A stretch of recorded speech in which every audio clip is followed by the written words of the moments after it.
dogs. Everyone loves them. They're called man's best friend for a reason. But for decades, people have passed down advice, tips, and so-called truths about dogs that are just plain wrong. These myths have been repeated so often they feel like facts. But today, we're blowing the lid off some of the biggest lies you've been told about your furry friend. This isn't just a list of random facts. What you're about to hear is backed by canine behavior experts, dog psychologists, and years of real-world studies. If you have a dog or ever plan to get one, what you learn here might just change everything. Myth number 1, a wagging tail always means a happy dog. Let's start with one of the most common and dangerous. People often say, "Look, the dog's tail is wagging, he must be happy." But here's the twist. A wagging tail doesn't always mean a dog is friendly or in a good mood.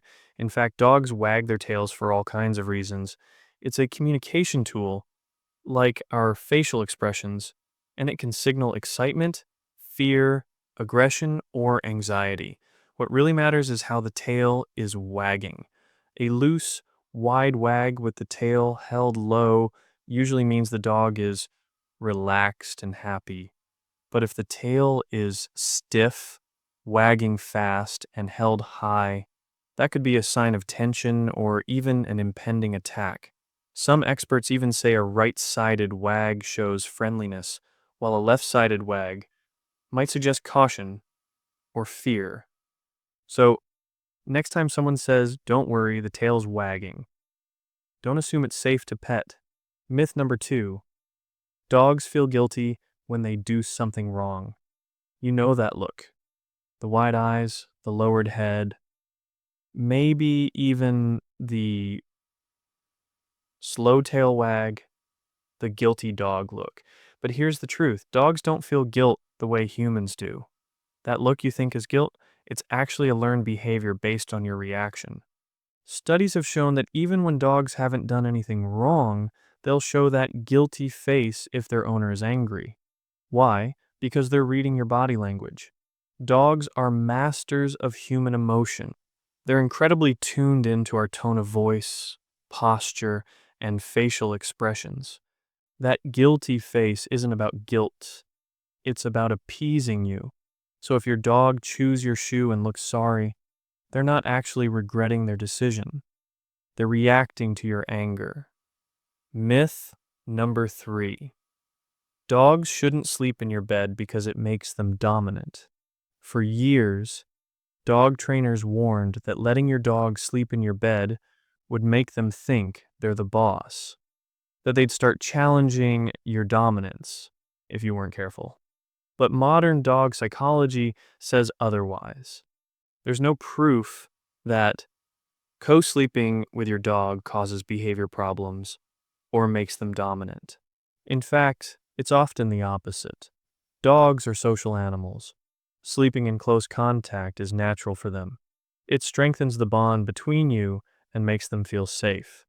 Of course, there should be boundaries. If a dog growls when you move them or refuses to let you on your own bed, that's a behavior issue. But it's not because of the bed itself. It's a separate training problem. So if you love those nighttime cuddles with your pup, go ahead. You're not ruining them. You're probably making them feel more secure. Myth number 4. You can't teach an old dog new tricks. This one's been around forever, but let's bust it. Yes, puppies learn fast. Their brains are like little sponges. But older dogs absolutely can learn new things. Sometimes even faster than young ones because they're calmer, more focused, and better at picking up cues. In fact, older dogs often have longer attention spans than hyperactive puppies. The key is to be patient, use positive reinforcement, and go at their pace. Whether it's a new trick, a change in behavior, or even house training, senior dogs are more capable than most people think. So if you've got a dog who's past their prime, don't give up on training. Their best days might still be ahead. Myth number 5. Dogs who growl are bad or aggressive. Here's a powerful truth. Growling is communication, not a sign of a bad dog. A growl is your dog's way of saying, I'm uncomfortable. Please stop. And punishing a dog for growling doesn't make them safer, it makes them more dangerous. Why? Because if you teach a dog not to growl, you take away their warning system. Next time, they might skip the warning and go straight to a bite. Experts in dog behavior say growling is a gift. It gives you the chance to change the situation before it escalates. So instead of scolding a growl, try to understand what caused it. Was the dog scared? Cornered? In pain? Respect the growl. Don't silence it. Myth number 6. Dogs are wolves, so we should treat them like wolves. This myth has caused so much confusion. Yes, dogs and wolves share a common ancestor, but dogs aren't wolves. Not behaviorally, not socially, and definitely not psychologically. Domesticated dogs evolved alongside humans for thousands of years. They've developed different instincts, different communication patterns, and a much greater ability to read and respond to humans. The old idea that you have to be the alpha and dominate your dog, it came from flawed studies of captive wolf packs in the 20th century, and even those studies have since been debunked. Wild wolves don't live in domination-based hierarchies. They live in family units. Modern dog training focuses on partnership, not power. It's about trust, not fear. So forget being the alpha. Try being a leader your dog trusts instead. Myth number 7. If a dog's nose is warm, they're sick. This is one of those myths that's been passed down like a family recipe, and it's completely false. A dog's nose can be warm or dry for all kinds of harmless reasons. They've just woken up, they were lying in the sun, the air's dry, or they've been licking it. A wet nose doesn't mean healthy, and a dry one doesn't mean sick. If your dog's acting normally, eating well, and full of energy, a dry nose is no reason to panic. Look at their behavior, not just their nose, to judge their health. Myth number 8. Dogs know right from wrong. This is a tricky one. People love to believe their dog understands morality, like stealing food is bad and sitting politely is good. But dogs don't operate on human ideas of right and wrong. They don't have a moral compass. They respond to consequences and patterns. If begging gets them food, they'll beg. If chewing a shoe gets attention, they'll chew again. It's not about ethics. It's about what works. Dogs live in the moment. They aren't being naughty or manipulative. They're simply doing what makes sense from their point of view. The real question is, what behavior are you reinforcing? Myth number 9. 1 hour of exercise is enough for every dog. Dogs are not one size fits all. A 15-minute walk might be plenty for a senior pug, but for a young border collie, that's like asking a marathon runner to jog around the block and call it a day. Different breeds have different needs, physically and mentally. And here's the kicker. It's not just about tiring them out physically. Dogs also need mental stimulation. Sniffing, problem solving, playing, and training games. A bored dog becomes a destructive dog. If your dog is digging, barking, chewing, or pacing, they might not need more discipline. They might need more exercise or a job to do. Myth number 10. Rescue dogs are damaged or second-rate pets. This one couldn't be more wrong, and it's heartbreaking how many people still believe it. Rescue dogs can be some of the most loyal, loving, and well-adjusted dogs out there. Yes, some have trauma. Yes, some need extra patience, but many rescue dogs are in shelters through no fault of their own.